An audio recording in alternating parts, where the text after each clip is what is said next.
Assalamualaikum warahmatullahi wabarakatuh. Di video kali ini saya akan menjelaskan tentang konsep pendidikan untuk memenuhi tugas ujian akhir semester mata kuliah landasan pendidikan IPS dengan dosen pengampu Bapak Nurdiansyah MPD. Baiklah, saya Anur Rosyida Siregar dari Prodi Tatris IPS 1A akan menjelaskan tentang pengertian konsep pendidikan, pengertian pendidikan menurut beberapa para ahli, istilah konsep pendidikan, tujuan pendidikan, fungsi pendidikan, dan jenis-jenis pendidikan. Pengertian konsep pendidikan. Pengertian konsep. Konsep adalah sebuah representasi abstrak dan umum dari sesuatu yang bertujuan untuk memperjelas suatu objek, ide, atau peristiwa. Secara etimologis, kata konsep berasal dari bahasa Latin conceptum yang berarti sesuatu yang dapat dipahami. Konsep pendidikan merupakan rancangan atau ide yang wajib diwujudkan atau diterapkan. Berkaitan dengan suatu konsep pendidikan, artinya penerapan dari pendidikan dalam usaha mendewasakan umat manusia dengan berbagai upaya yang baik, dengan pelatihan-pelatihan tentang sikap atau juga studi aplikatif tentang moral. Pengertian konsep pendidikan menurut para ahli. A. Ahmad Damarimba. Pendidikan merupakan suatu bimbingan atau pimpinan yang secara sadar oleh pihak pendidik terhadap suatu perkembangan jasmani dan rohani. Si terpendidik menuju akan terbentuknya kepribadian yang utama. B. Menurut Jami Saliba, pendidikan merupakan suatu pengembangan dari fungsi-fungsi psikis dengan melalui suatu pelatihan sehingga akan mencapai kesempurnaan sedikit demi sedikitnya. C. Menurut M.J. Langeveld, pendidik atau pedagogi merupakan suatu kegiatan di dalam membimbing anak manusia untuk menuju kepada kedewasaan dan kemandirian. D. Menurut Kingsley Price, pendidikan merupakan suatu proses yang mana kekayaan budaya non-fisik yang dapat dipelihara atau dikembangkan di dalam mengasuh anak-anak atau juga mengajar orang-orang dewasa. Istilah konsep pendidikan. Di dalam masyarakat Islam, terdapat beberapa istilah yang dapat digunakan untuk menandai konsep pendidikan, yaitu tarbiyah.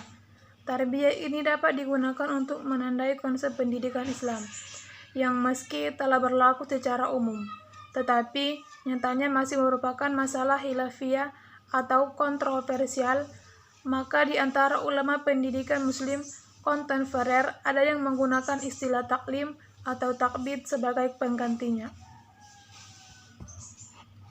Tujuan pendidikan. Tujuan pendidikan adalah untuk mencerdaskan dan mengembangkan potensi di dalam diri para peserta didik. Dengan pertumbuhan kecerdasan dan potensi diri, maka setiap anak bisa memiliki ilmu pengetahuan, kreativitas, sehat jasmani dan rohani, kepribadian yang baik, mandiri, dan menjadi anggota masyarakat yang bertanggung jawab.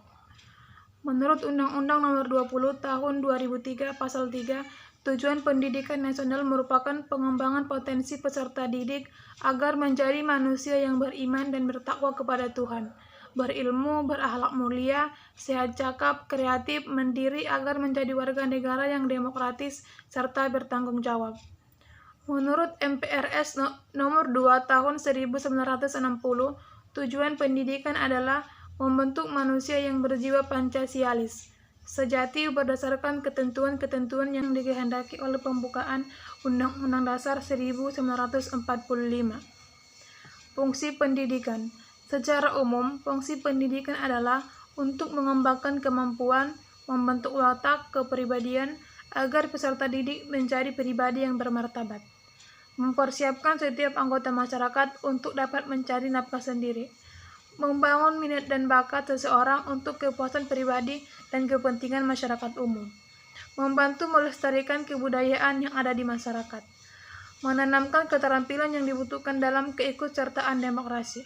Sedangkan menurut David Poppeone, fungsi pendidikan adalah untuk mentransfer atau memindahkan kebudayaan dari satu generasi ke generasi berikutnya, memilih dan mendidik manusia tentang peranan sosial, memastikan terjadinya integrasi sosial di masyarakat.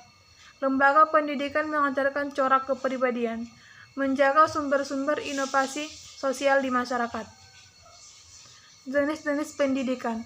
1. Pendidikan formal, seperti taman kanak-kanak atau TK, sekolah dasar atau SD, sekolah menengah pertama atau SMP, sekolah menengah atas atau SMA, perguruan tinggi, dan universitas. Yang kedua, pendidikan non-formal, seperti sangkar, lembaga pelatihan, kelompok belajar, majelis taklim. Yang ketiga, pendidikan informal, seperti agama, budi pekerti, etika, sopan santun, moral, dan sosialisasi. Cukup sekian yang dapat saya sampaikan.